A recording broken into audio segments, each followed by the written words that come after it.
noite. Nós estamos aqui fazendo a transmissão do estudo bíblico da Primeira Igreja Presbiteriana de Itapecerica da Serra. Eu sou o reverendo Francisco Alexandre e passarei esses momentos interagindo com você que me assiste pelo Facebook e com os irmãos da igreja que acessam essa transmissão através do aplicativo Zoom.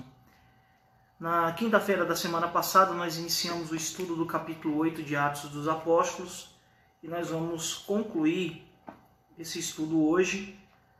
Deixamos a segunda parte para ser concluída hoje, então nosso estudo desta noite vai ser dirigido na segunda parte do capítulo 8. Antes de tudo, para que a gente possa iniciar o nosso estudo de hoje, eu gostaria de pedir a você que me escuta, a você que me vê nessa transmissão, para fechar os seus olhos e fazermos uma oração a Deus pedindo a iluminação e a orientação do Senhor para entendermos melhor a sua palavra.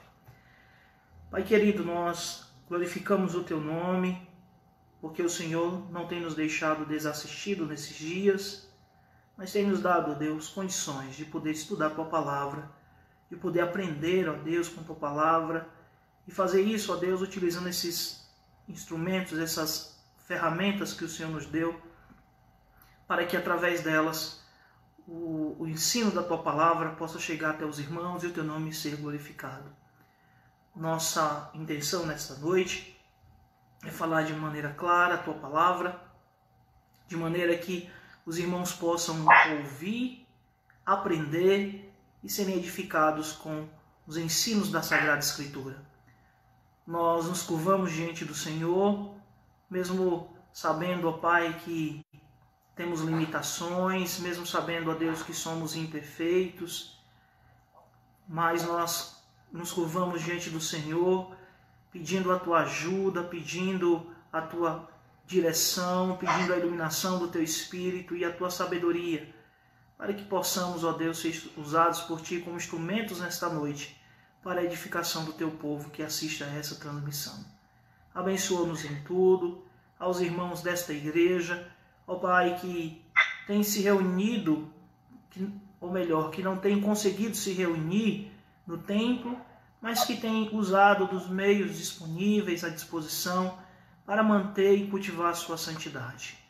Nós queremos, ó Deus, rogar por todos aqueles que estão sofrendo com essa enfermidade, aqueles que se encontram em estado grave, que o Senhor entre com a Tua providência e permita, ó Pai, que essas pessoas possam resistir ao coronavírus e possam, ó Deus, sair do leito de hospital glorificando o Teu nome.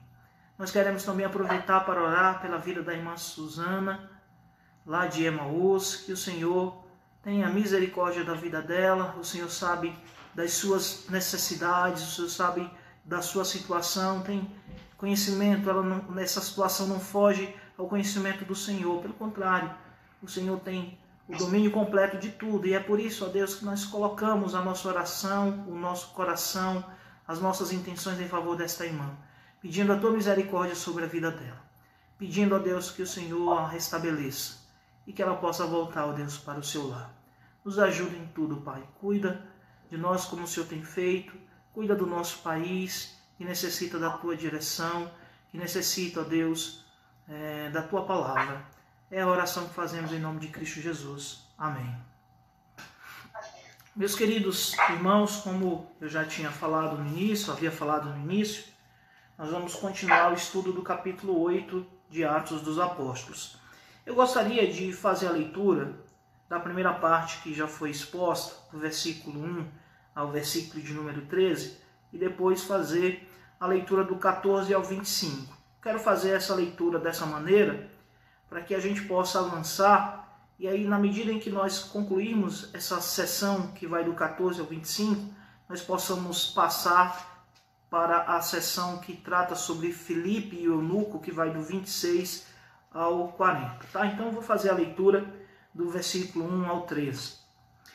E Saulo consentia na sua morte. Naquele dia levantou-se grande perseguição contra a igreja em Jerusalém, e todos, exceto os apóstolos, foram dispersos pelas regiões da Judéia e Samaria. Alguns homens piedosos sepultaram Estevão e fizeram um grande pranto sobre ele. Saulo, porém, assolava a igreja, entrando pelas casas e arrastando homens e mulheres, encarcerava-os no cárcere. Entre mentes, os que foram dispersos iam por toda parte pregando a palavra. Filipe, descendo à cidade de Samaria, anunciava-lhes a Cristo. As multidões atendiam unânimes às coisas que Filipe dizia, ouvindo-as e vendo os sinais que ele operava.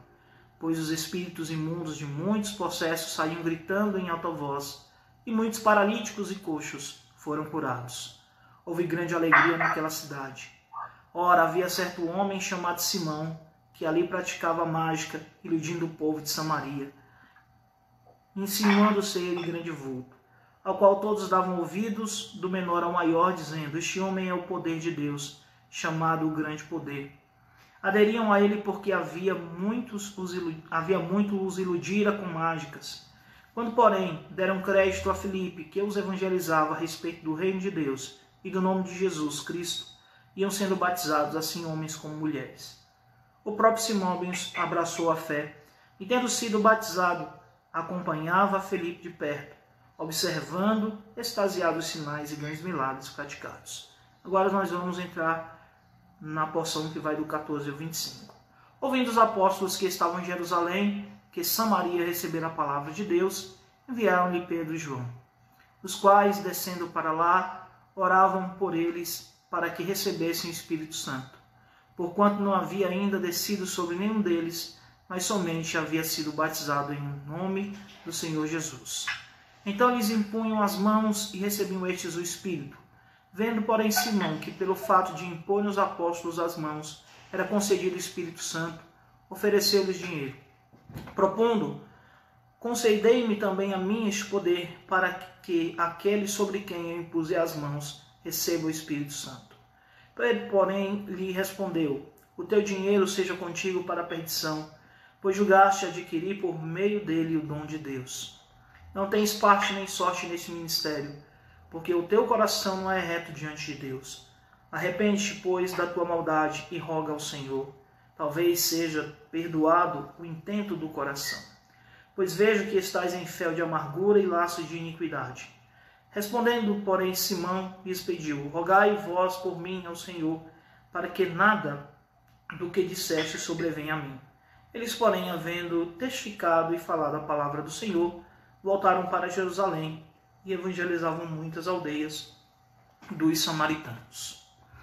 Meus irmãos, antes de mais nada, eu gostaria de combinar aqui com vocês, especialmente aqueles que estão me acompanhando pelo Zoom, que no momento em que você tiver alguma dúvida, você pode aí habilitar o seu microfone e pode interromper fazendo uma pergunta. O mesmo também vale para os queridos que estão nos acompanhando pelo Facebook. Eu vou, na medida do possível, tentar aqui visualizar as perguntas que forem feitas pelo Facebook para também interagir com esses irmãos que estão nos acompanhando, ok? Então, eu peço aos irmãos aí que, na medida do possível, interajam comigo, façam as suas observações, façam as suas perguntas. E retomando então a lição de quinta-feira passada, nós vimos aqui que como consequência da perseguição que aconteceu logo após a morte de Estevão, os discípulos eles foram espalhados para outras regiões.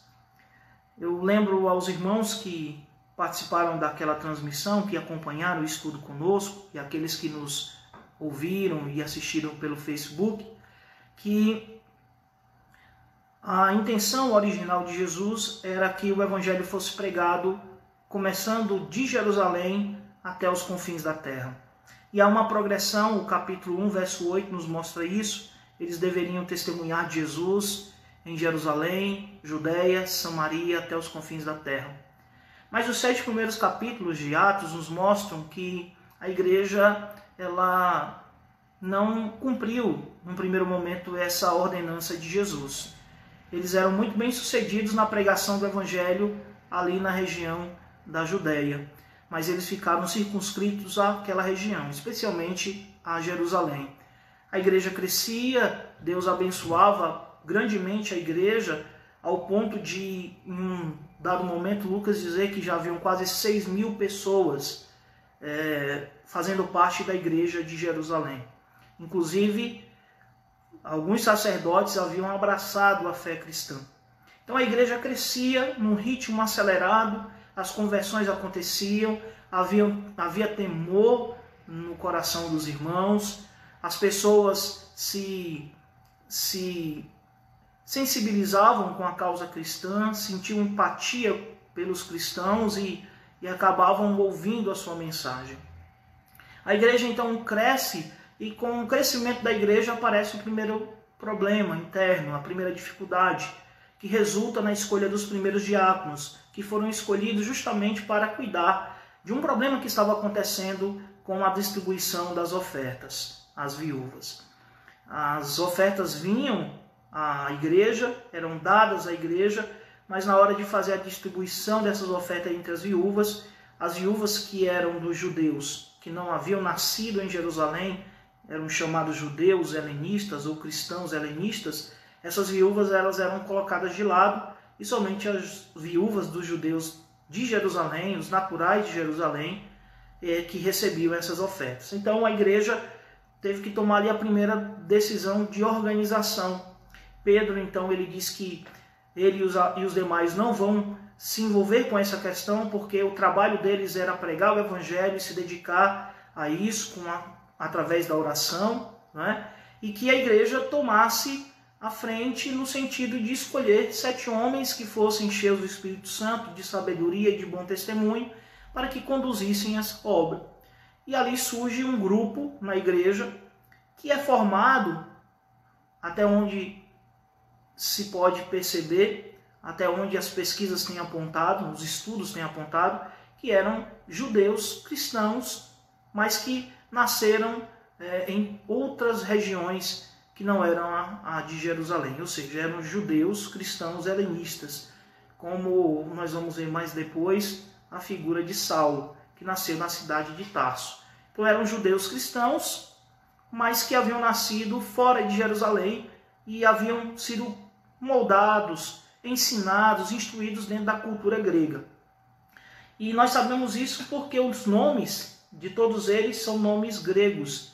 E os 2 personagens que são mostrados para nós desse grupo, Estevão e Filipe, eles liam e conheciam a Bíblia na sua versão grega, né, que é a Septuaginta.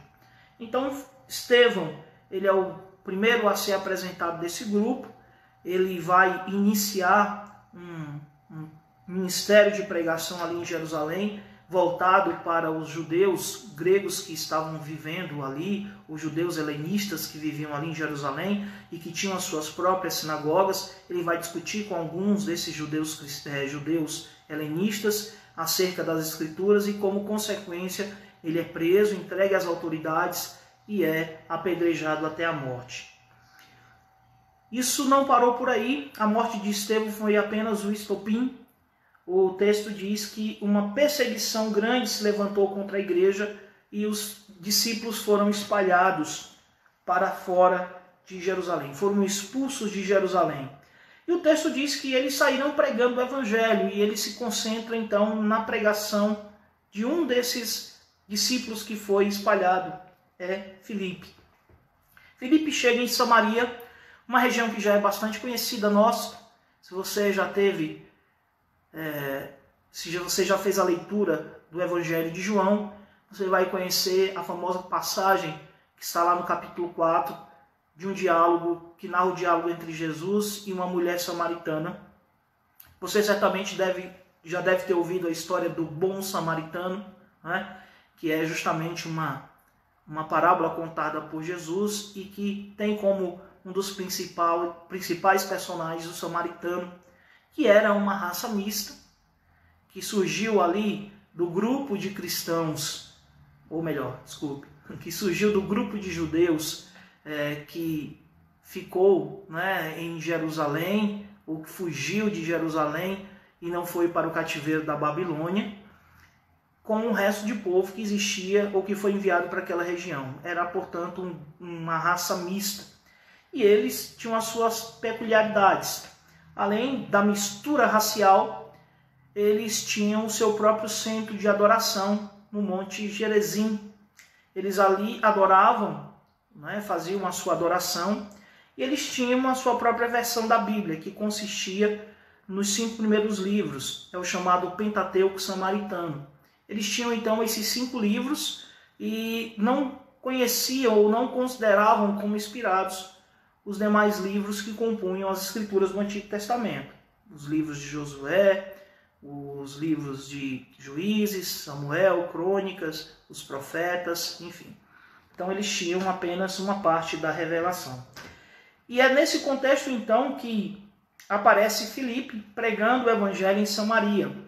E curiosamente, ou mais ainda, né? Nós falamos curiosamente no sentido de que ficamos espantados, né, com o que acontece, mas o evangelho ele não deve causar nenhum espanto. Nós sabemos que a palavra de Deus ela não volta vazia, não é? A palavra de Deus ela cumpre o seu propósito. E cumprindo o seu propósito, a palavra de Deus então frutifica em Samaria.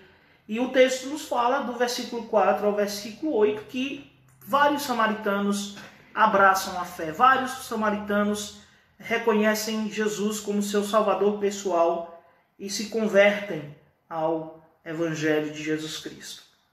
Pois bem, além desses vários samaritanos, né, que são registrados aqui por Lucas, que inclusive não ouviram somente a mensagem, mas também viram Filipe realizando milagres e prodígios, havia também um certo personagem chamado Simão, que é chamado de Simão o Mágico. Esse Simão já estava instalado ali em Samaria há bastante tempo, e ele, através da mágica, e aqui, como eu falei na semana passada, não pensemos em mágica como sendo o mágico que tira um coelho da cartola, né, que faz truques com cartas, mas devemos pensar em mágica aqui como sendo bruxaria, como sendo feitiçaria. E esse Simão, então, através desses artifícios demoníacos, iludia as pessoas ao ponto de ser considerado um grande vulto, né, entre os samaritanos, como sendo considerado o poder de Deus.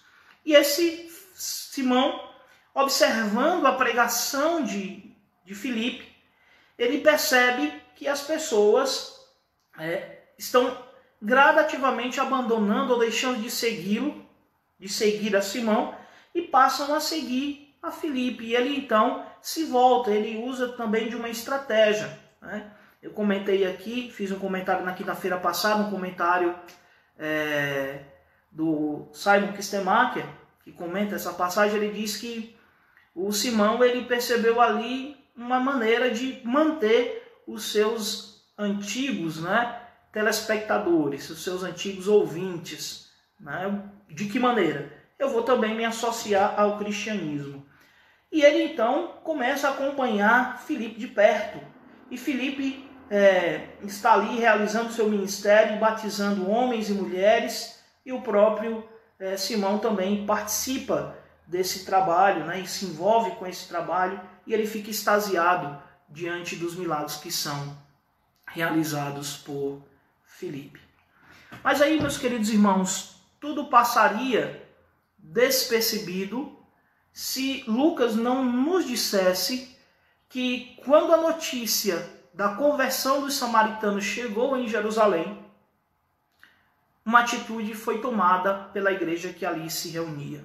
O verso 14 diz que, ouvindo os apóstolos que estavam em Jerusalém, que Samaria recebera a palavra de Deus, enviaram Pedro e João.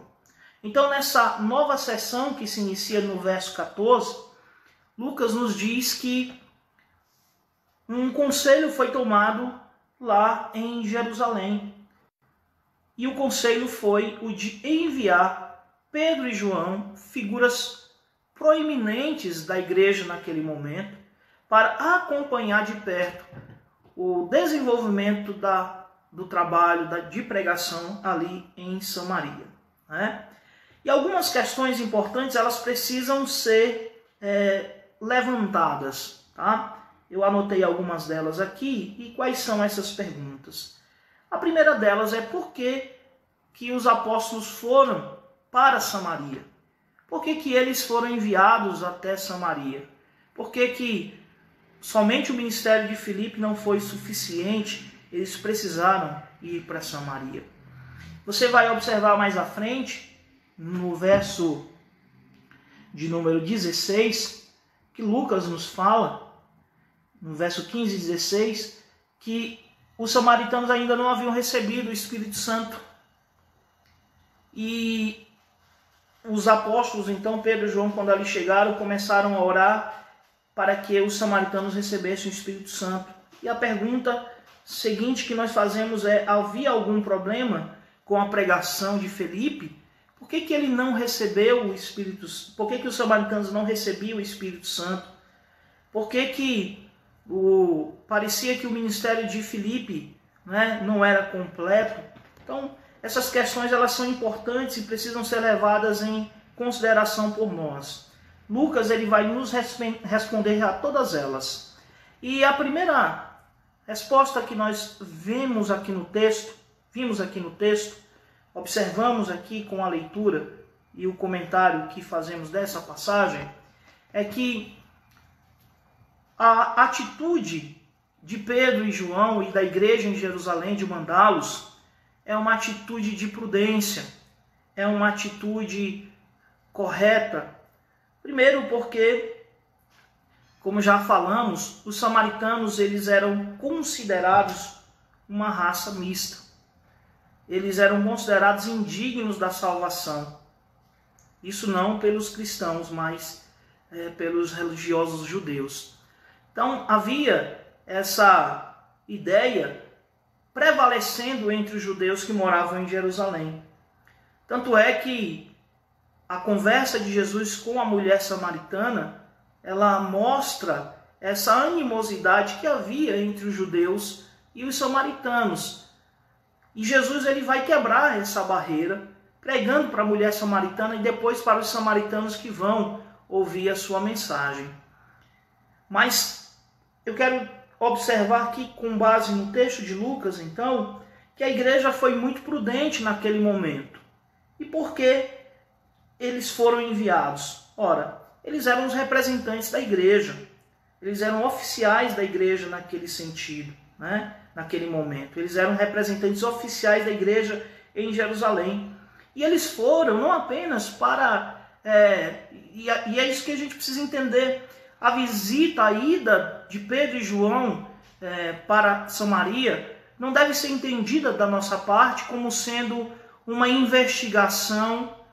Não é que eles duvidavam do trabalho feito por Filipe, não é que eles consideravam o trabalho de Filipe incompleto. Pelo contrário, os dois apóstolos foram até Samaria para dar as boas-vindas àqueles cristãos samaritanos e dizer que eles também eram parte da igreja do Senhor Jesus Cristo, que eles eram parte do corpo de Cristo, né? Então, chegam em Samaria e realizam lá, né, um trabalho extremamente importante. E esse é um momento decisivo na história da salvação, é um momento importante que precisa ser observado. Como eu já falei, o livro de Atos ele gira em torno do versículo 8 do capítulo 1, mostrando que o evangelho ele vai seguir uma progressão: Jerusalém, Samaria, né? Jerusalém, Judéia, Samaria e confins da terra. E Lucas vai mostrando para nós de maneira gradativa como esse objetivo vai sendo alcançado. Primeiro em Jerusalém, depois na Judéia, e agora ele chega em Samaria. E em cada etapa que o evangelho vai avançando, ele encontra os seus desafios que precisam ser vencidos. E o primeiro desafio que precisa ser vencido é essa barreira cultural, essa barreira étnica, essa barreira religiosa que havia entre os judeus e os samaritanos. Eu quero lembrar você que nenhum samaritano ele era bem-vindo na religião de Israel. Nenhum samaritano podia participar do culto no templo. Nenhum samaritano podia ser recebido na região oficial de Israel, de Jerusalém, a menos que ele se tornasse um prosélito, né? Então, A ida de Pedro e João até Samaria, ela é muito importante porque sinaliza que o evangelho de fato chegou em Samaria e que os samaritanos, portanto, são povo de Deus, contendo os mesmos privilégios que os cristãos de Jerusalém possuíam, inclusive com o privilégio de receberem o Espírito Santo. Porque o verso 15 e 16 vai nos dizer que até aquele momento o Espírito não havia descido sobre os samaritanos, os quais, descendo para lá, oravam por eles para que recebessem o Espírito Santo, porquanto não havia ainda descido sobre nenhum deles, mas somente haviam sido batizados em nome do Senhor Jesus. Então eles impunham as mãos e recebiam estes o Espírito Santo. Veja que é uma situação nova, é uma situação diferente. Muito se discute sobre a questão do batismo com o Espírito Santo, com a recepção do Espírito Santo. E alguns olham para essa passagem e veem aqui um texto prova de que o batismo com o Espírito Santo ele é distinto da salvação. Nós presbiterianos acreditamos que o batismo com o Espírito Santo ele está relacionado com a salvação, ou seja, quando alguém é convertido ao Senhor Jesus Cristo, quando alguém se converte a Cristo, é regenerado por Cristo, ele passa a receber do Espírito Santo. Na verdade, essa operação da regeneração ela é feita pelo Espírito Santo. É o Espírito Santo quem nos regenera. É Ele quem aplica em nós todos os benefícios da obra de Cristo realizada na cruz. Sem a ação do Espírito Santo não há salvação. Sem o Espírito Santo, sem a ação do Espírito Santo, não há como o perdido encontrar o reino de Deus. Então é necessário que haja, então, a ação do Espírito Santo na regeneração do pecador que está morto espiritualmente. E a partir desse momento, então, o Espírito Santo passa a ser do cristão. Ele não apenas regenera, mas ele passa a habitar no cristão. E a partir desse momento, o cristão, o que antes não era cristão e agora pela regeneração operada pelo Espírito, se torna cristão. Ele é unido ao corpo de Cristo. E essa união ao corpo de Cristo é o que nós chamamos de batismo com o Espírito Santo, conforme Paulo vai nos ensinar lá em 1 Coríntios capítulo 12. Todos nós fomos batizados no mesmo Espírito. Então, nós acreditamos e entendemos, a teologia nos mostra assim, que o batismo ele acontece no momento da salvação. Mas por alguma razão, nós temos dois grupos aqui que parecem contrariar essa ideia. O primeiro grupo é o grupo dos apóstolos, dos discípulos de Jerusalém. Eles já eram cristãos, eles já conheciam a Cristo, já experimentavam de operações do Espírito Santo. O próprio Senhor Jesus Cristo disse que eles receberiam o Espírito que já estava agindo neles, produzindo arrependimento, produzindo fé.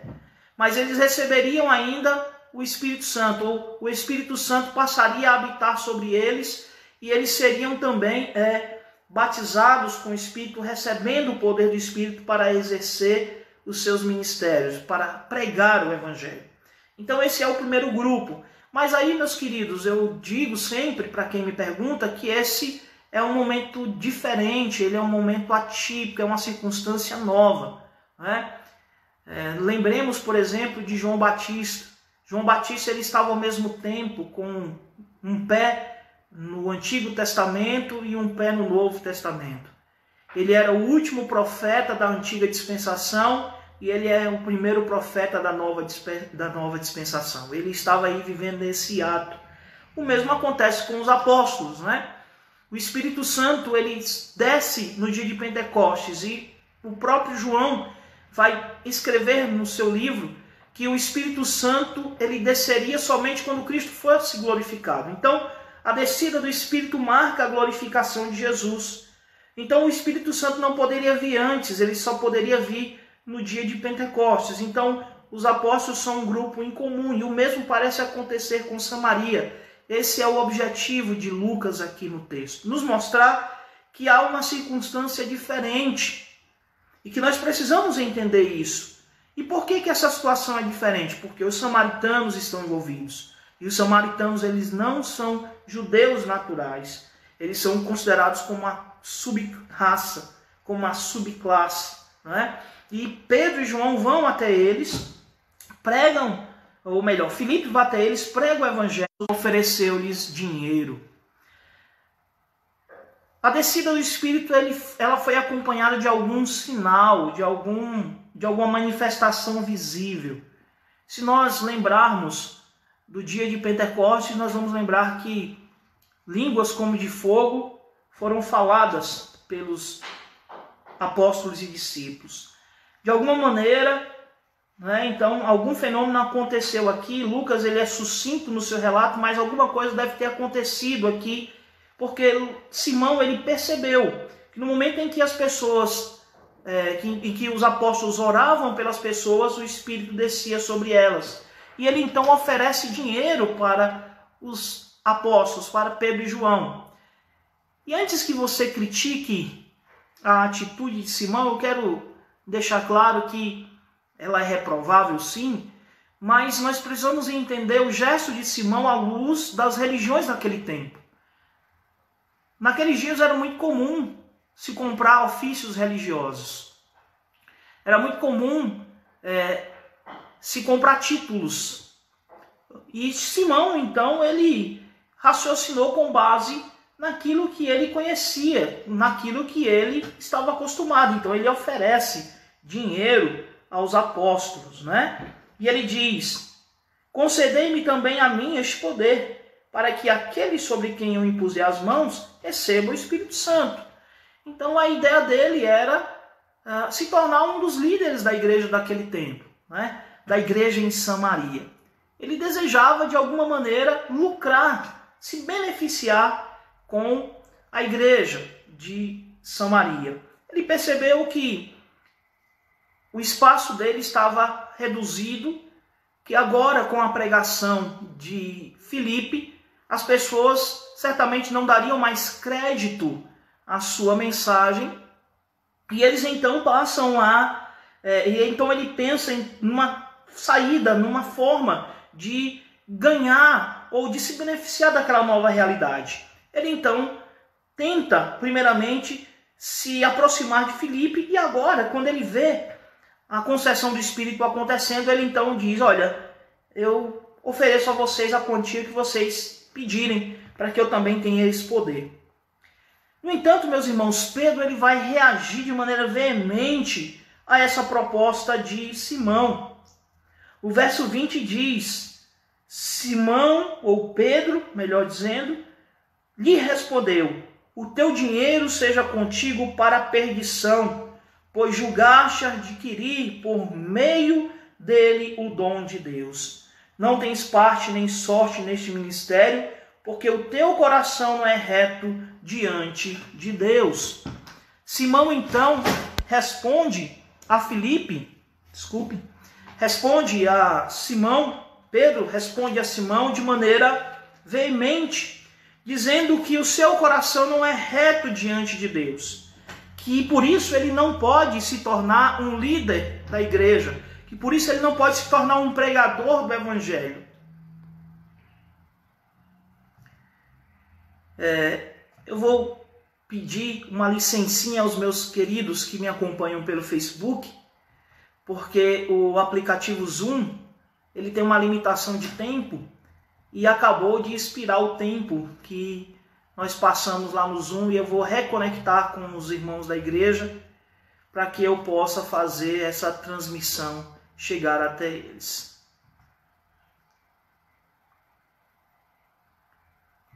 Então peço vocês aí um segundinho apenas, tá? Aqueles que estão me assistindo pelo Facebook, que tenham um pouco de paciência para que eu possa restabelecer a transmissão com os irmãos da minha igreja. Lembrando que essa transmissão ela é feita simultaneamente pelo aplicativo Zoom, a plataforma Zoom, e pelo Facebook.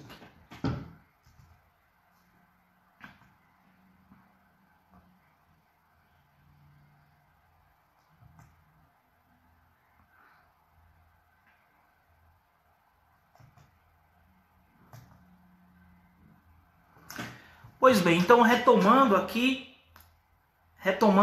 a nossa transmissão.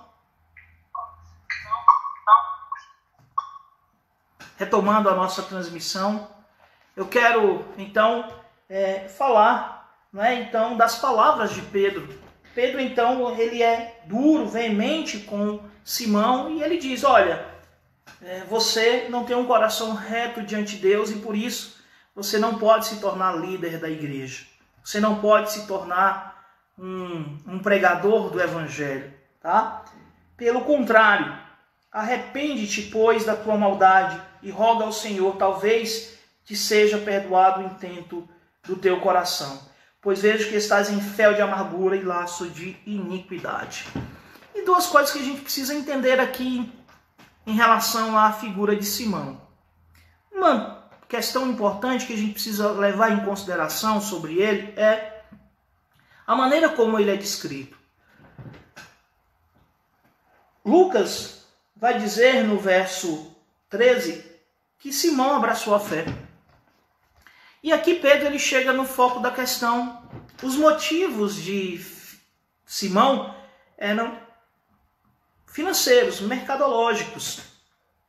Simão não havia experimentado a regeneração. Simão não havia sido convertido ao evangelho. Pelo contrário, ele viu no evangelho uma oportunidade de continuar lucrando e de manter a sua influência sobre os habitantes de Samaria. E aqui fica bem claro, porque ele ainda continua raciocinando nos moldes da sua antiga religião ou da sua antiga prática, achando que ele pode comprar favores religiosos, favores divinos. E ele então oferece dinheiro aos apóstolos. Mas eu queria fazer aqui um contraste entre Simão e Ananias e Safira. Nós falamos sobre Ananias e Safira que estão lá no capítulo de número 5 de Atos.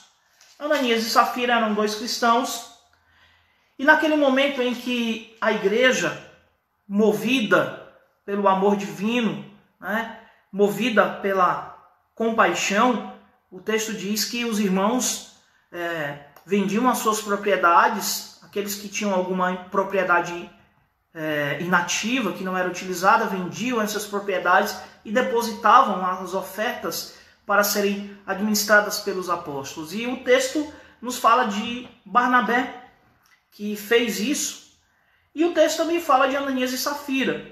E Ananias e Safira agiram de um modo diferente. O que eles fizeram? Eles venderam uma propriedade e eles adulteraram, por assim dizer, o valor.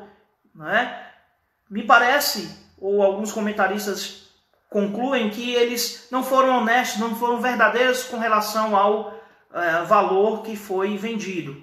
É como se eles dissessem que o terreno foi vendido por 100 mil e eles entregaram 70 mil nas mãos dos apóstolos e disseram assim: olha, nós vendemos o terreno por 70 mil e está aqui todo o dinheiro. Então eles foram desonestos nesse sentido, porque eles ocultaram uma parte, não disseram uma verdade. Pedro vai dizer: olha, o terreno era de vocês não tinham necessidade nenhuma de vender esse terreno, e vocês poderiam ter vendido pelo preço que vocês quisessem, e dizer assim: olha, eu vendi o terreno por 100 mil e estou dando aqui 50 de oferta. Não teria nenhum problema. Mas Pedro, além da mentira, mostra que o desejo dele, que as intenções deles não eram os mais puros. Eles não tinham realmente o desejo de cuidar dos irmãos, de ajudar os irmãos, mas era um desejo mesmo de aparecer, Eles queriam ser vistos pelos homens. E todos conhecemos a história. Como consequência, Ananias e Safira morreram. Foram julgados por Deus, disciplinados por Deus e morreram. Primeiro Ananias, depois Safira. E o contraste que eu faço aqui é o seguinte: então por que Ananias e Safira morreram depois de terem mentido contra Deus? E por que Simão, no texto aqui, ele oferece dinheiro, tenta comprar o Espírito Santo? E por que Pedro somente, o mesmo Pedro que anunciou a sentença de morte sobre Ananias e Safira, por que o mesmo Pedro parece relaxar e diz assim, olha, que o teu dinheiro, né, verso de número 20, que o teu dinheiro seja contigo para a perdição, pois julgaste adquirir por meio dele o dom de Deus. Por que Pedro também não pronunciou uma maldição da mesma forma como pronunciou sobre Ananias e Safira e Simão caiu durinho ali no chão? Essa é uma pergunta interessante a se fazer, não é? Veja, é o mesmo apóstolo Pedro. Situações têm as suas diferenças. Mas por que então a ação de Pedro foi diferente nesses dois casos? A sugestão, a explicação, a ideia parece ser que Ananias e Safira já eram cristãos, estavam na igreja e conheciam bem o cristianismo, conheciam os preceitos cristãos. Nós não conhecemos o coração e não conhecíamos, pelo relato, o coração de Ananias e Safira. Mas eram pessoas que já estavam envolvidas com a igreja, que tinham um contato com a igreja, que estavam ali participando ativamente da igreja. Simão não. Simão, ele havia abraçado a fé, mas o seu coração permanecia endurecido. Então, a resposta de Pedro ela é importante no verso 22, arrepende-te. Então, Simão, ele precisava primeiro se arrepender. Simão precisava ser convertido. Simão era um ímpio. Até então ele não havia entendido o evangelho, e isso acontece. Muitas pessoas que ouvem a mensagem de Deus não entendem. Eu tenho feito uma pesquisa, tenho estudado, eu faço aos irmãos da igreja da igreja de Itapecerica sabem, e alguns amigos também, eu vejo que alguns amigos que estão me acompanhando, e sabem que eu faço um curso de especialização em História lá na PUC de São Paulo. E eu estou na fase de montar um projeto de pesquisa para apresentar ao curso. E o meu tema trata sobre a implantação do presbiterianismo ali na segunda metade do século XIX. E lendo alguns livros essa semana, lendo alguma coisa para montar esse trabalho, li alguns autores cristãos, outros não, que falam sobre esse assunto. E é impressionante ver alguns deles que não são cristãos analisando, por exemplo, as intenções dos missionários como Simonton, como Blackford, né, na implantação do presbiterianismo aqui. Para esses homens, os missionários, eles eram emissários, né, eles eram porta-vozes do imperialismo norte-americano. Então eles foram enviados dos Estados Unidos para cá, para o Brasil, só para expandir a influência dos Estados Unidos em nossa população. Mal imaginam eles as lutas, as dores, os sofrimentos que esses homens passaram na pregação do Evangelho. Simonton morreu novo, com 30 e poucos anos. Se desgastou na pregação do Evangelho. José Manuel da Conceição, um pouco mais, na casa dos 50, também se desgastou pelo Evangelho. Nós que continuamos a pregar o Evangelho, nós que continuamos a senda do ministério pastoral, somos remunerados pela igreja por isso, mas essa não é a grande preocupação nossa. Nós servimos primeiramente a Jesus Cristo. O nosso serviço ele é feito primeiramente ao Senhor. Quem deve se agradar primeiramente de tudo aquilo que nós fazemos é o nosso Deus. E quando nós agradamos a Deus, nós também servimos aos nossos irmãos. Então é muito interessante observar como as pessoas que ainda não conhecem a Deus, elas julgam os motivos do cristão, e parece que Simão age dessa maneira também. Ele vê o cristianismo como um negócio, ele vê a religião cristã como um negócio. E ele então quer participar disso, que é, na sua visão, um negócio vantajoso. E é por isso então que Pedro diz, você precisa se arrepender. E Simão então ele se apavora, né? O verso de número 24 diz que Simão ele roga a Pedro e diz assim, olha, ora a Deus por mim, ora ao Senhor por mim, para que não aconteça nenhum desses males que você falou. Me parece que o medo, o terror de Simão é justamente de ser punido, né? E ele então pede a Pedro que rogue em seu favor. Eles, porém, havendo testificado e falado a palavra do Senhor, voltaram para Jerusalém e evangelizaram muitas aldeias dos samaritanos. Veja que Lucas termina a participação de Simão sem dizer mais nada.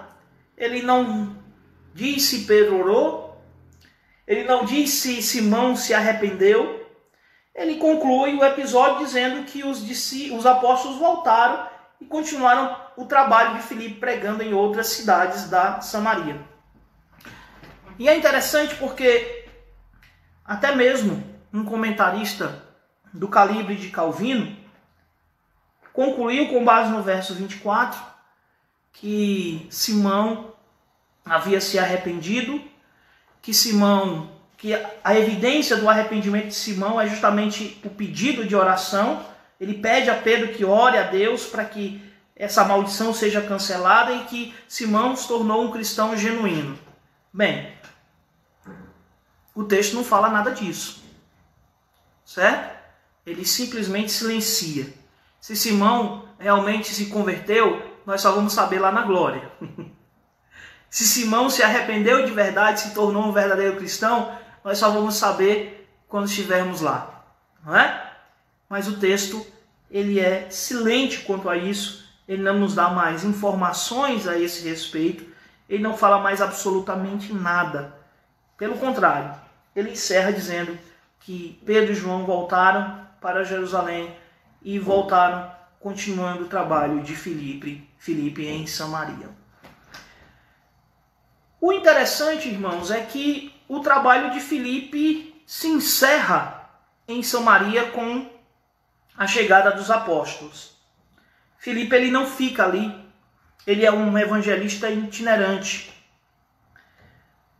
O verso de número 26, ele começa com uma nova fase do ministério de Filipe, uma segunda parte do ministério de Filipe. Primeiro ele prega aos samaritanos, agora ele prega a um eunuco. E eu quero fazer a leitura do 26 em diante.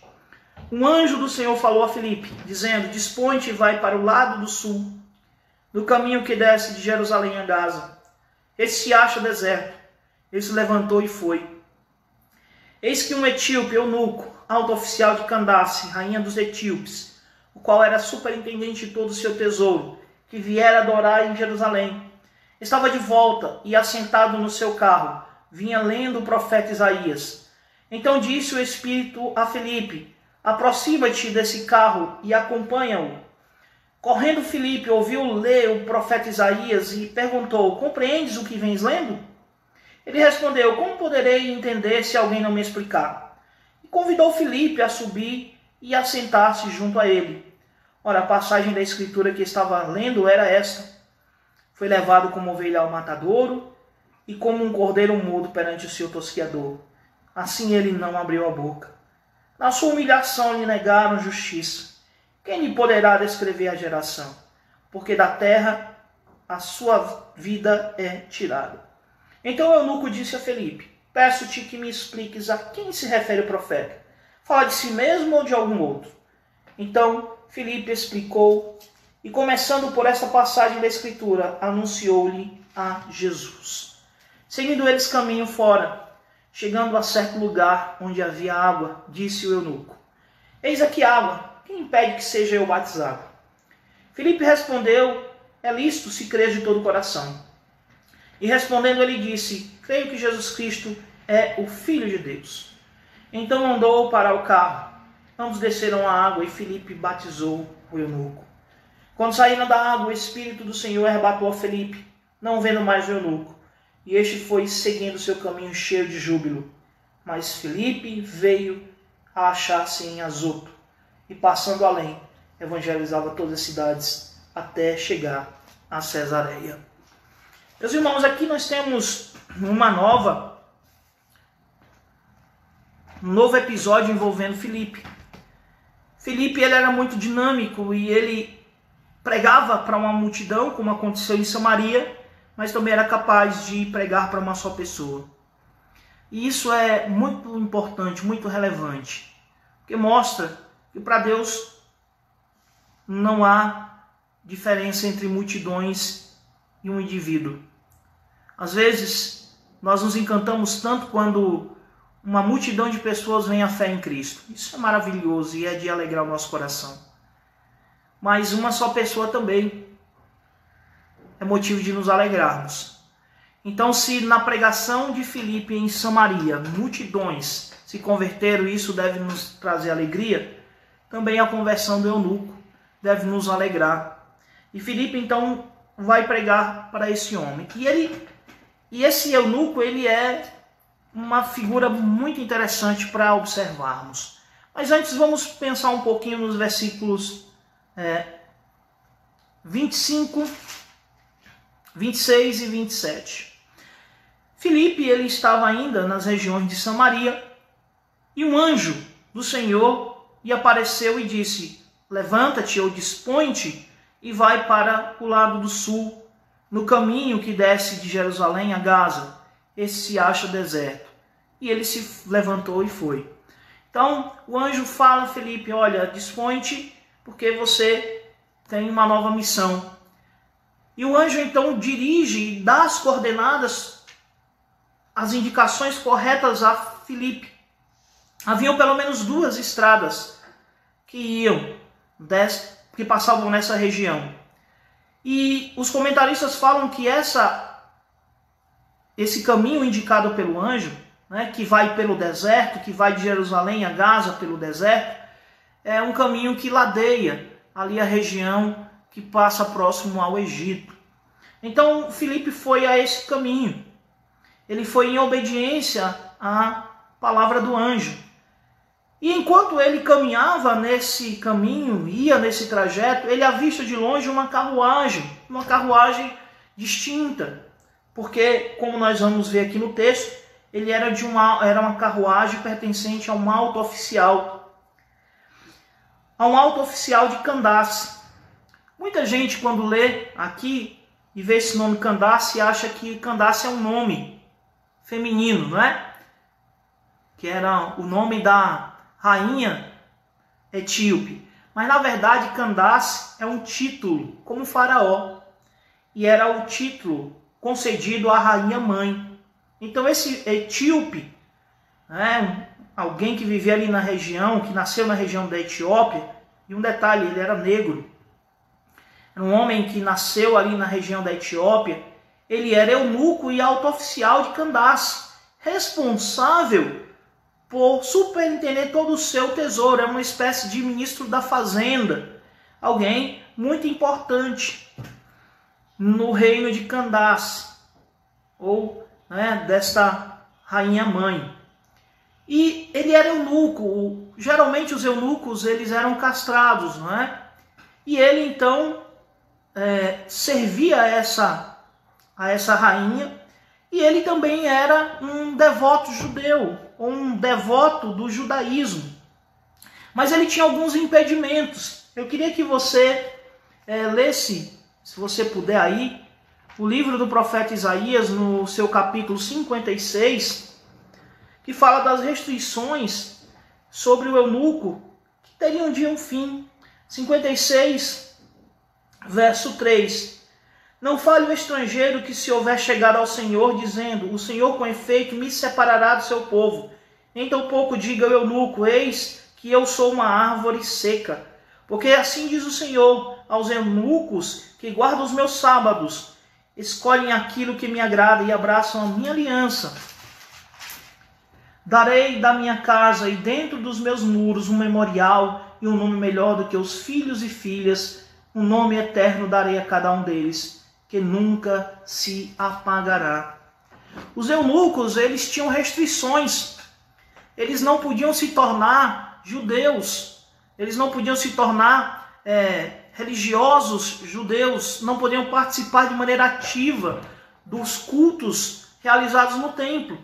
Eles poderiam participar da sinagoga local, mas eles deveriam manter alguma distância do templo. Esse homem, ele levava a religião a sério. E ele, inclusive, fazia as peregrinações. O texto mostra isso. Ele vem de Jerusalém, provavelmente de uma festa, provavelmente de um momento religioso da nação de Israel. E ele, então, mesmo com todos os impedimentos, ele adorava o verdadeiro Deus. Mesmo sendo impedido de participar da religião, ele adorava o seu Deus. Não é? Mas olha que coisa interessante. Esse homem que, por razões religiosas, era impedido de participar ativamente da religião de Israel, ele agora está prestes a ver cumprido nele a promessa, a profecia feita de Isaías, de que os eunucos receberiam um memorial na casa de Deus. Filipe então se aproxima, corre até ele, e ele ouve o rapaz, o eunuco, lendo um trecho do profeta Isaías. Isso mostra não apenas a condição financeira do eunuco, e a gente já sabe, ele era um alto oficial, mas também a relevância que ele dava à religião ao ponto de possuir um texto, um escrito grego do profeta Isaías. E ele então começa a ler, e alguns comentaristas falam que a prática de ler em voz alta ajudava na memorização. Mas ele lia e não entendia. E Filipe, ao se aproximar, no verso de número 30, diz: ouvindo-o ler, o profeta Isaías perguntou: compreendes o que vens lendo? E o texto que ele estava lendo, queridos, é o texto de Isaías 53. Um pouco antes do texto que nós lemos, versículos de 7 a 8. E ele foi oprimido e humilhado, mas não abriu a boca. Como cordeiro foi levado ao matador, e como ovelha muda perante seus tosqueadores, ele não abriu a boca. Pois juízo opressor foi arrebatado, e de sua linhagem quem dera o cogitou. Porquanto foi cortado da terra dos viventes, por causa da transgressão do meu povo, foi ele ferido. O eunuco, ele lê a passagem, mas ele não entende. E a razão é porque havia uma divisão de opiniões. Alguns comentaristas judeus achavam que essa passagem era uma referência ao próprio Isaías, ao próprio profeta. Então ele seria o servo sofredor. Mas a interpretação mais comum era de que o servo sofredor era a própria nação de Israel. O eunuco, ele não tinha, então, uma opinião formada, ele não havia decidido a questão. Ele não sabia se Isaías estava falando dele mesmo ou se ele estava falando da nação de Israel. E Filipe então pergunta: você entende o que está lendo? E ele diz: não, como é que eu posso entender se ninguém me ensinar?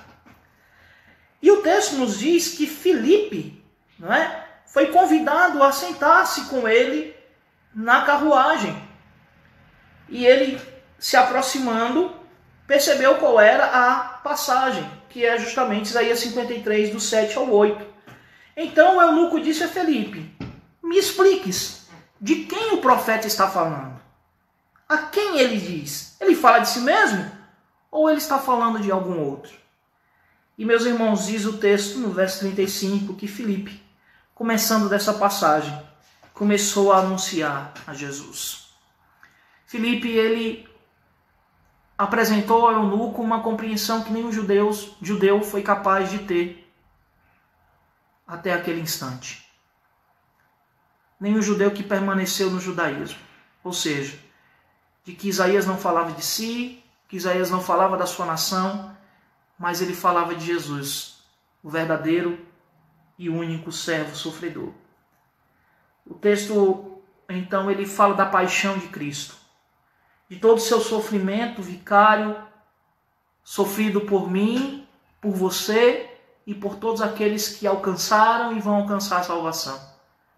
O texto fala que Cristo, ele foi levado como ovelha ao matadouro, como um cordeiro mudo diante dos seus tosqueadores. Nós vemos isso no momento em que Jesus Cristo ele é levado às autoridades e ele não abre a boca em momento algum. Ele não faz sua defesa. E Jesus Cristo não faz isso porque ele sabe que tudo está acontecendo conforme a vontade de Deus predita, não é?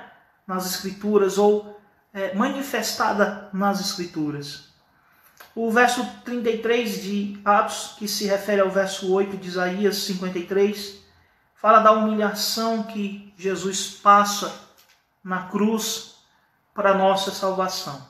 Então Filipe, ele agora com a sua mente iluminada pelo evento Jesus, que é a chave de compreensão da Bíblia, eu digo a você que enquanto a pessoa não tiver a mente iluminada por Cristo, ela não é capaz de compreender o Antigo Testamento. E a razão de o eunuco não entender e dos judeus da época de Filipe e depois não entenderem é porque eles não têm a mente iluminada por Jesus.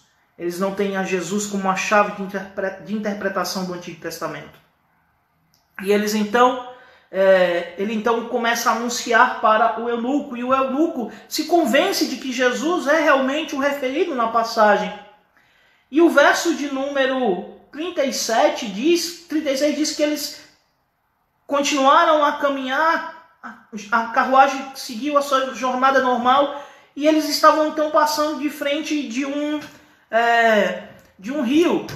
E o texto nos fala que o eunuco fala para Filipe: olha, aí a água, o que impede de eu ser batizado? E isso nos faz pensar, irmãos, que a conversa de Filipe com o eunuco, ela rendeu bastante. Ao ponto de Filipe ter dito ao eunuco, não apenas que Jesus é o Salvador, mas falou também na necessidade que o verdadeiro cristão, convertido, arrependido, deve se submeter ao batismo. E ele então diz: olha, aqui tem água, o que me impede de ser batizado? E o Filipe então fala: é lícito se você crê de todo o coração. Se realmente você está arrependido, se realmente você reconhece Jesus como teu salvador pessoal, se você entende que Jesus é o servo sofredor que levou sobre si o teu pecado, o nosso pecado, então é lícito.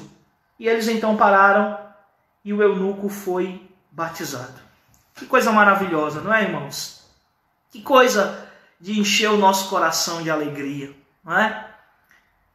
O evangelho alcança os samaritanos, mas alcança uma pessoa que, mesmo religiosa, por causa das restrições que haviam naquele tempo, era impedido de participar da religião.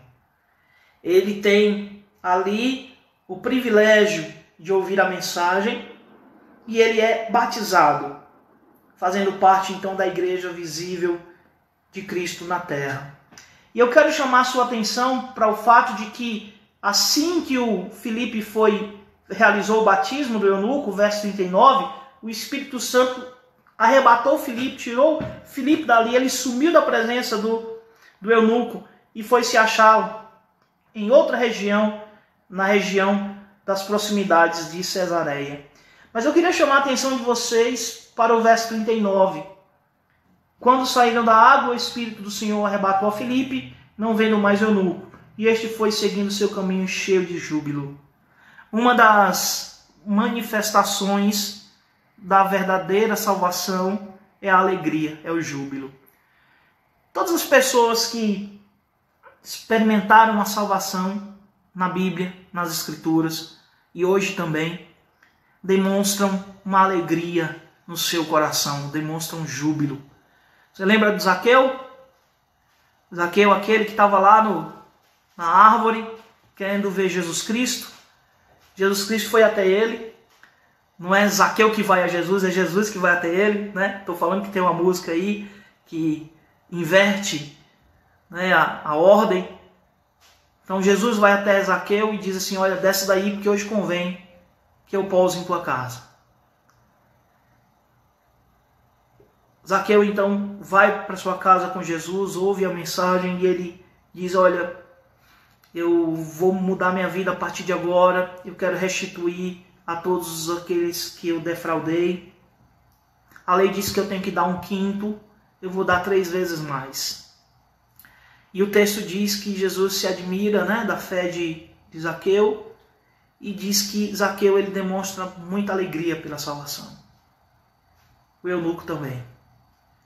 Todas as pessoas que realmente conhecem a salvação, que experimentam a realidade do meigo Salvador Jesus Cristo. Todos aqueles como os samaritanos que receberam o Espírito e o eunuco aqui da passagem, têm suas vidas transformadas, saem da morte para a vida, manifestam alegria pela salvação. Essa é uma das marcas, não é, do verdadeiro cristão, a alegria. Inclusive isso é fruto do Espírito. O cristão verdadeiro, ele é alegre. Ele não é alegre momentaneamente, não é alegre por causa de coisas boas que acontecem na sua vida, mas ele é alegre porque ele possui o bem maior, que é a salvação em Cristo Jesus. Então, meus queridos, nós encerramos aqui, né, a compreensão do capítulo 8 de Atos dos Apóstolos. Falamos ali do começo da pregação em Samaria, concluímos todo esse episódio, chegamos até a pregação de Filipe ao eunuco e nos preparamos, se assim o Senhor nos permitir, para na próxima quinta-feira estudarmos o capítulo 9, que traz a conversão de Saulo. Eu particularmente tenho um apreço, uma alegria muito grande de falar sobre Paulo. É um dos meus personagens favoritos da Bíblia. Então, eu chamo você, convido a você para na próxima quinta-feira, desse mesmo horário, não é? Às 20 horas, um pouquinho mais, porque eu vou sempre esperando as pessoas se organizarem para começar. Então, na próxima quinta-feira, a partir das 20 horas, a retornar a nossa página da Primeira Igreja Presbiteriana de Itapecerica da Serra no Facebook para acompanhar a nossa transmissão e aos irmãos da igreja a participarem conosco através da plataforma Zoom do estudo bíblico que nesses dias de coronavírus está acontecendo pela internet, mas que acontece todas as quintas-feiras no templo da nossa igreja na rua Sergipe, 256, Parque Paraíso, Itapecerica da Serra. Eu vi uma movimentação, alguém quer fazer uma pergunta ou não? Não, né?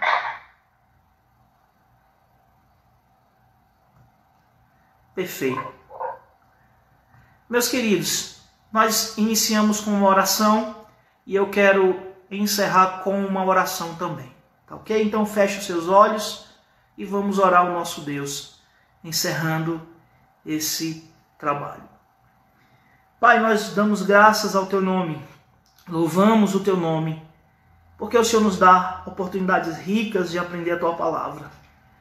E ainda que não estejamos no mesmo lugar, e ainda que não estejamos presentes fisicamente e um do lado do outro, nós temos o privilégio, ó Deus, de usar esses meios que o Senhor colocou à nossa disposição para anunciar a Tua palavra, para que Teu Evangelho possa chegar aos corações, para que a Tua igreja seja edificada, para que Teu povo seja fortalecido. E nós damos graças, ó Deus, porque o Senhor nos tem dado esses meios, de modo que a Tua palavra não tenha, ó Deus, permanecido fechada, encerrada, mas ela tem sido anunciada e propagada de maneira livre. Eu te louvo por isso, ó Pai, e rogo as Tuas bênçãos, rogo as Tuas misericórdias sobre todos aqueles que participaram dessa transmissão, que assistiram essa transmissão. Que a Tua boa mão esteja sobre cada um dos meus amados irmãos e amigos que nos acompanham pelo Zoom, pelo Facebook, e depois que essa transmissão encerrar, sobre aqueles que vão assistir essa mensagem, esse estudo. que a tua misericórdia os alcance. Que o Senhor abençoe a vida de todos. Que o Senhor abençoe a nossa igreja. Que o Senhor fortaleça o teu povo aqui na terra. E que o Senhor derrame bênção e graça sobre o nosso país. Ó Deus, clamamos assim no santo nome de Jesus, pedindo, ó Deus, que o Senhor se compadeça da nossa nação, que o Senhor se compadeça do nosso mundo. Por amor dos teus filhos que aqui vivem, que o Senhor faça cessar esta enfermidade, que o Senhor varra para longe todo esse mal, e a tua igreja possa voltar à normalidade, e as pessoas possam voltar à sua vida. E assim, ó Deus, continuarmos caminhando, tocando nossas vidas e glorificando o teu nome aqui na terra. Até o dia que o Senhor nos chamar. Abençoa-nos em tudo. É a oração que fazemos em nome, por amor do teu Filho Jesus. Amém. Que Deus abençoe a vida de todos. Foi um prazer imenso contar com vocês nesse momento. E que a graça do nosso Deus, o amor do nosso Senhor Jesus Cristo e as consolações do Espírito Santo repouse sobre todos vocês, hoje e sempre. Amém.